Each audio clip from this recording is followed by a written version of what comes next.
Live from New Delhi, you're watching a Super Sunday on DD India Live, India's voice to the world. I'm Ramesh Ramachandran. Coming up in the next 30 minutes, all the latest on Prime Minister designate Narendra Modi's inauguration and a blockbuster clash between India and Pakistan at the Cricket World Cup. But first, the headlines. Narendra Modi to take oath as India's Prime Minister for a historic third consecutive term.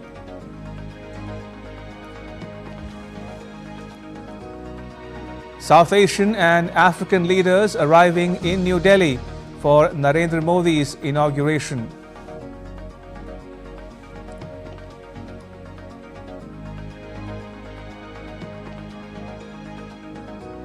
And India to play against Pakistan in the ICC Men's T20 Cricket World Cup on Sunday.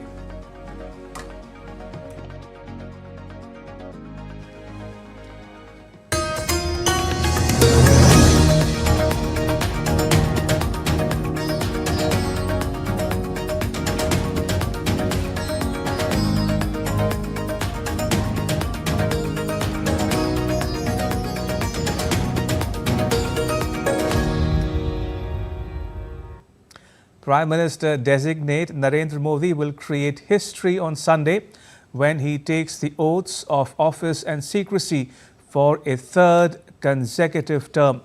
Modi will become only the second Prime Minister in India's history to do so after Jawaharlal Nehru in 1962. The country's democracy has matured into a multi-party system. On the 9th of June 2024, history will be made. It will be the first time in 62 years that an Indian Prime Minister takes oath for a third consecutive term.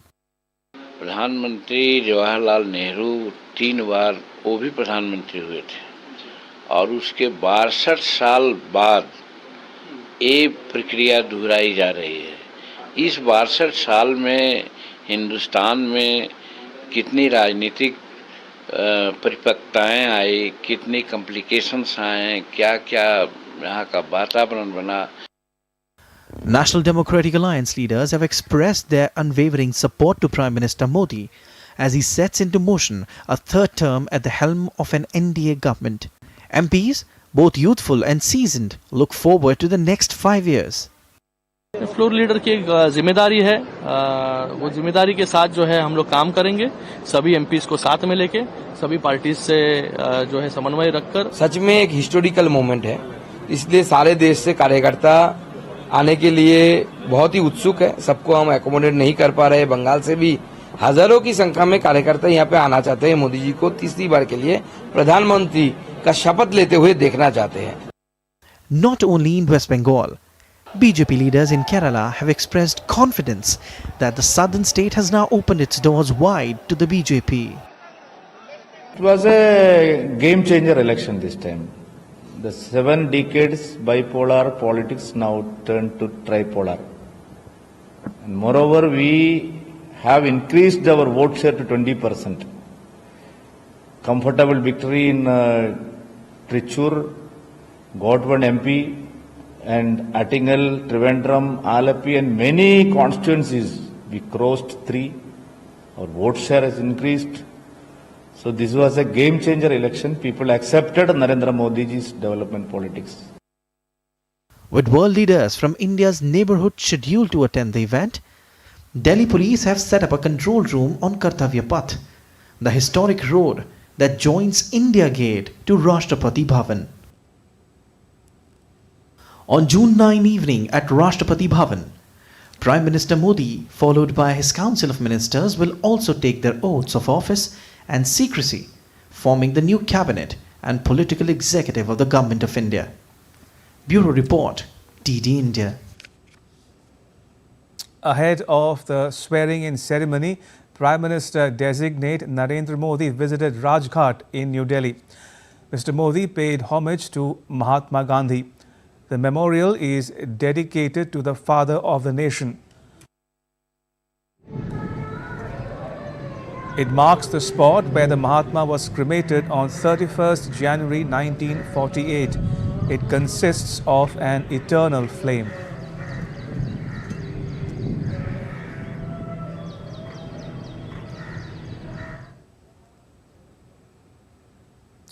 Prime Minister designate Narendra Modi also paid homage to Atal Bihari Vajpayee, a former Prime Minister of India, at the Sadaiv Atal Memorial in New Delhi. Prime Minister designate Modi also paid tributes to the fallen soldiers at National War Memorial in New Delhi, along with the Chief of Defence Staff, General Anil Chauhan, and service chiefs.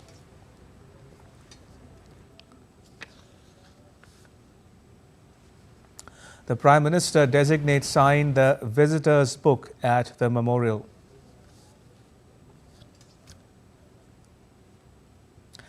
And Kriti Vadhera joins us from New Delhi for more. Kriti, what's the latest you can tell us about government formation?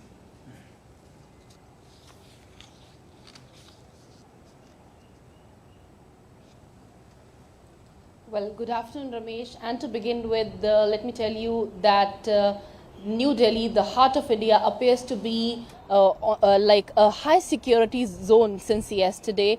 Section 144 has been imposed in Delhi, keeping in mind the safety security of this mega event which is taking place today in New Delhi. So the nation appears to be, and of course Delhi and its administration and security, ready for this power-packed event which will be happening today evening at 7:15. And the PM designate Narendra Modi is all set to take the oath in today's ceremony in evening. And to tell you here that the day, the way PM has started his day by visiting Rajghat, paying homage to father of the nation Mahatma Gandhi, and then going to Sadaiv Atal, the former to pay homage to former Prime Minister and his party leader, senior leader Atal Bihari Vajpayee, showing his dedication towards his party and senior leaders. And the third, he visited War Memorial for paying tribute to the brave soldiers. It very well shows the ideology, the initiatives, and the kind of PM, the way PM has led his last 10 years being the Prime Minister of the nation.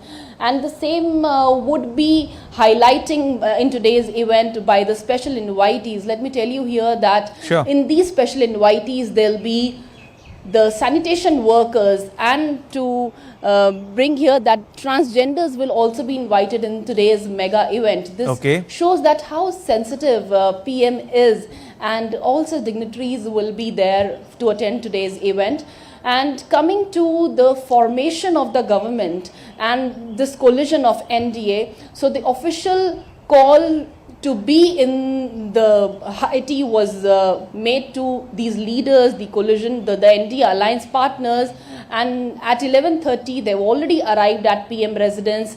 Amongst them, JP Nadda, the party chief of Bharatiya Janata Party, Amit Shah, Rajnath Singh, Ashwani Vaishnav, Nirmala Sita Raman have already arrived. And if it comes to alliance, Jitan Ram Majhi, who's expected to get a big portfolio, and Chirag Paswan, not to forget here the name of Chirag Paswan and the kind of affirmation he has shown to be the part of PM Modi's coming government 3.0. He was very happy with the fact, and with media he just interacted that I'm going to meet PM Modi. So that was the kind of affirmation, that the kind of enthusiasm the new parliamentarians have to attend this tea which is being hosted by PM right now. And yes, of course, by evening Delhi will be witnessing a park-packed play of these new parliamentarians walking into the political corridors of New Delhi. So this is what we are getting as of now by these sources. Kriti, thank you. Kriti Vadhera reporting from New Delhi. Now, behind Prime Minister Narendra Modi's historic victory is years of perseverance. From humble beginnings to his emergence as a global leader, Modi's journey continues to inspire the nation. He is the man of the moment, Narendra Damodar Das Modi, a name synonymous with modern Indian politics, has once again led the Bharatiya Janata Party (BJP) to a sweeping victory, and this is not the first time that his party has won. मैं नरेंद्र दामोदर दास मोदी ईश्वर की शपथ लेता हूं कि मैं विधि द्वारा स्थापित भारत के संविधान के प्रति सच्ची श्रद्धा और निष्ठा रखूंगा. He again made a comeback in 2019. मैं भारत की प्रभुता और अखंडता अक्षुण्ण रखूंगा.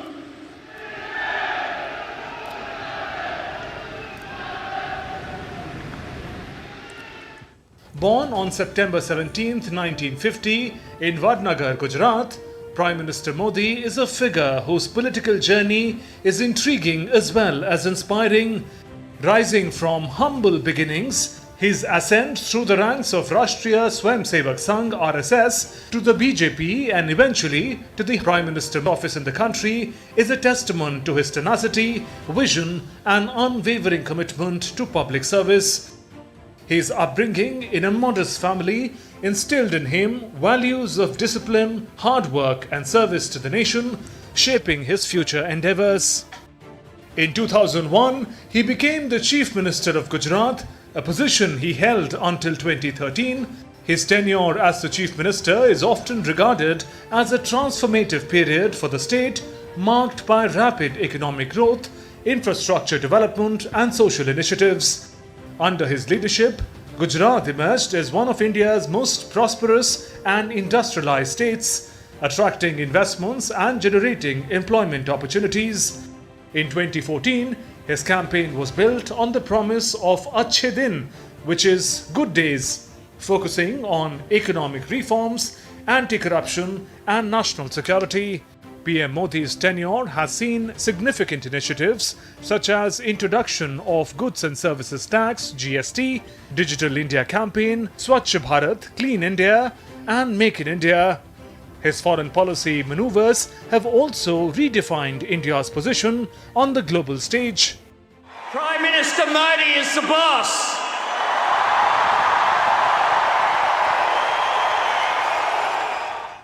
Narendra Modi, the Prime Minister of India, was right when he said the time is not for war. It is the time for sovereign equal states to cope together with the challenges we face. Modi has done an unbelievable job in India. I mean, literally, and I know, the liberal press here, they beat the hell out of him. He's taken 400 million people out of poverty. As his party wins the third term, his supporters celebrate. The nation watches closely, anticipating the next chapter in his remarkable political saga. South Asian and African leaders would attend Modi's inauguration in New Delhi on Sunday evening local time. It reflects India's policies of Neighbourhood First and security and growth for all in the region. Anu Kaushik reports. The stage is all set for the swearing-in ceremony of Narendra Modi as India's Prime Minister for a third historic term. Keeping in line with the country's Neighbourhood First policy, leaders from India's neighbourhood will be attending the event in New Delhi on Sunday. Maldives President Mohammad Muizzu, Seychelles Vice President Ahmed Afif, Bangladesh Prime Minister Sheikh Hasina, Mauritius PM Pravind Kumar Jugnauth, Sri Lankan President Ranil Wickremesinghe, Nepal PM Pushp Kamal Dahal, and Bhutan PM Shering Tobge. The leaders will also be attending a banquet hosted by President Draupadi Murmu at the Rashtrapati Bhavan the same evening. The presence of regional leaders at the oath-taking ceremony will also highlight India's Sagar or security and growth for all in the region vision, which focuses on maritime cooperation in the Indian Ocean region. This is not the first time Neighbourhood First gained paramount importance at high-profile official events in India. In 2014, heads of state from South Asian Association for Regional Cooperation or SAARC nations attended the ceremony in which Narendra Modi took oath as India's PM for the first time. Leaders from BIMSTEC or the Bay of Bengal Initiative for Multi-Sectoral Technical and Economic Cooperation were present at Modi's swearing-in ceremony in 2019. Anu Kaushik for DD India. And Jessica Taneja joins us from New Delhi. Jessica, what explains the choice of countries invited to the inauguration? Well, if you look at the countries and the country heads who have been invited in this particular oath-taking ceremony happening in the capital, New Delhi, about 7:30 in the evening, 7:15 it should begin. It's an interesting choice as well. This time you've seen the Maldives President Mohammed Mizu is also part of it, given the kind of recent background and the kind of relationship that India and Maldives have shared, particularly very important relationship between the two. So his arrival, of course, sort of clears the air for a bit while there was some diplomatic row in the background. Looking at also the Bangladesh Prime Minister, Sheikh Hasina, who's been an important ally for the longest time of India. And if you recall, last year, the relationship between India and Bangladesh was strengthened further. Many infrastructure projects were launched, including the crucial rail link and many other energy projects. Then the Prime Minister of Nepal is also here, with whom India has seen a relationship that has moved in the upward trajectory, while there have been some discussions on how to counter the Chinese influence, and particularly not just with these three nations, but also looking at the Vice President of Seychelles, who's also here, the Prime Minister of Mauritius. Remember, these are the nations that are part of the Indian Ocean Rim Association as well, something that India has been advocating and has been very active on as a forum. If you'd recall, last year, France became a member of the Indian Ocean Rim Association as well. And that was due to India's efforts. And these countries particularly are very important for India's, maritime security, as well as other initiatives that were pointed out in the report earlier, including the BIMSTEC nations, particularly not just from South Asia, but also a few nations from Southeast Asia. Earlier in 2014, when the Prime Minister was sworn in for the first time, he had invited the SAARC nations.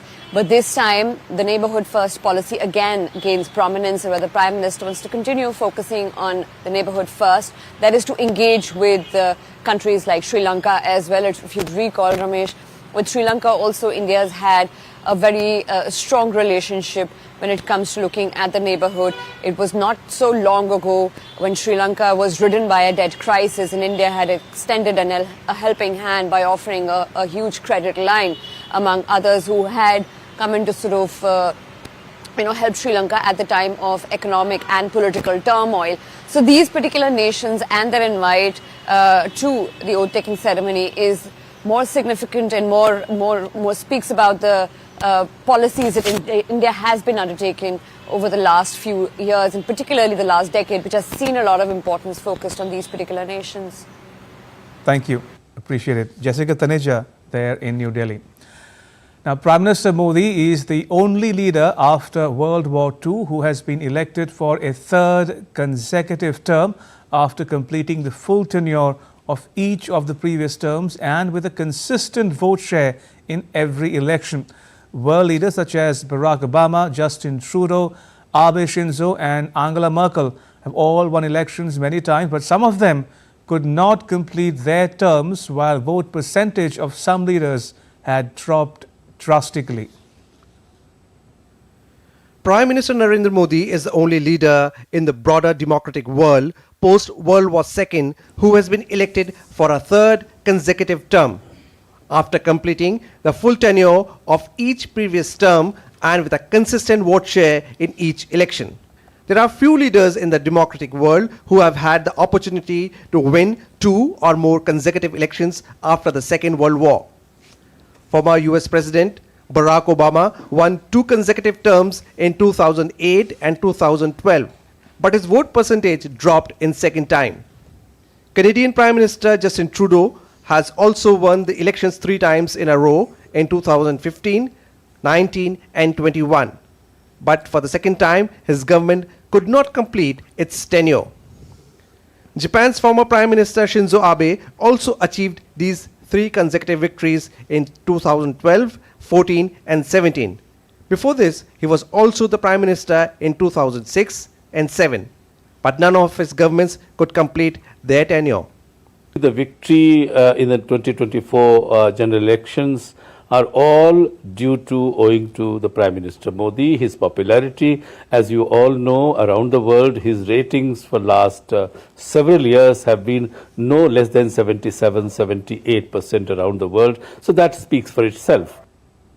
Margaret Thatcher, also known as Iron Lady of Britain, won the 3 elections in a row in 1979, 1983 and 1987. But none of our governments could complete their tenure and their vote percentage kept falling in every election. In Australia, John Howard won 4 elections in 1996, 98, 2001 and 2004. His first government could not complete its term and the vote percentage declined in the second election. In Germany, Angela Merkel won 4 elections in 2005, 2009, 13 and 17, but her vote percentage dropped in the second election. Vishal Baristo's report for DT India.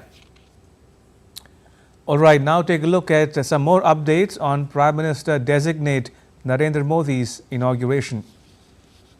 Supporters across the nation are jubilant as they celebrate the upcoming oath ceremony of Mr. Modi.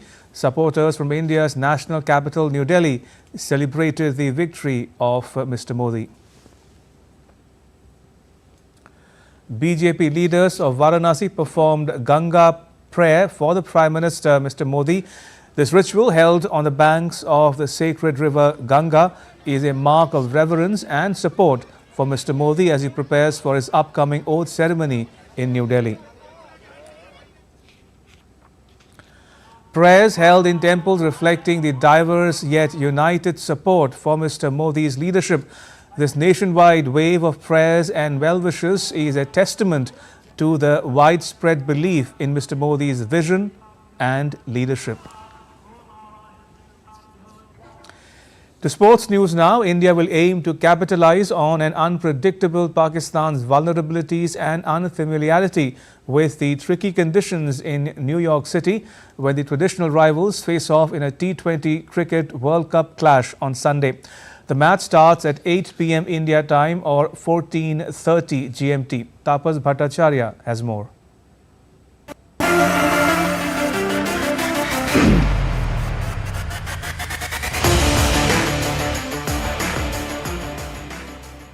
It's a sporting rivalry like no other.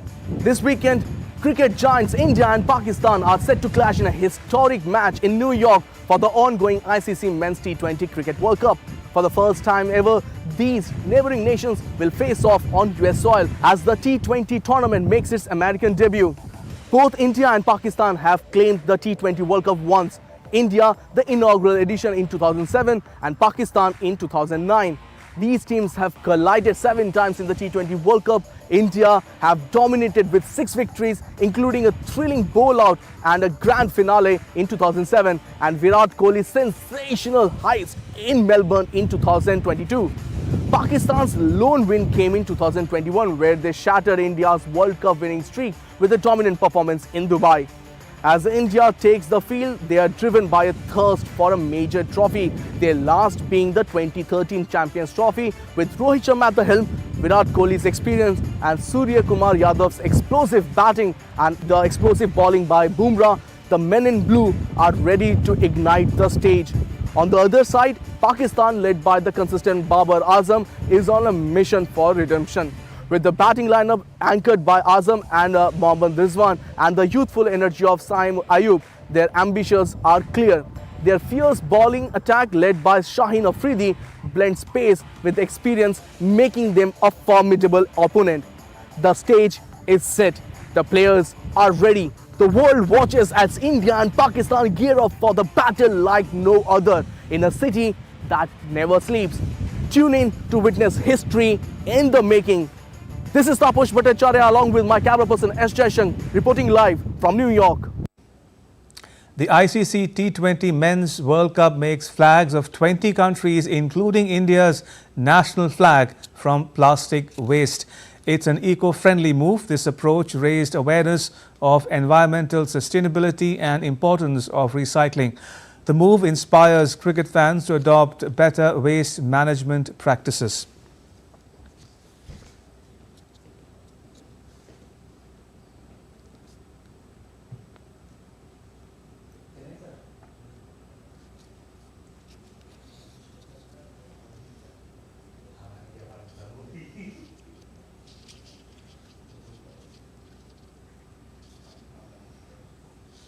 And with that, it's a wrap on this edition of DD India Live.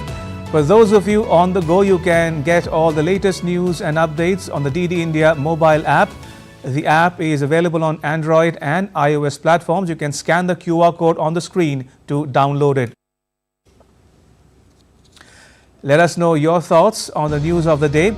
You can connect with us on Facebook, X and Instagram.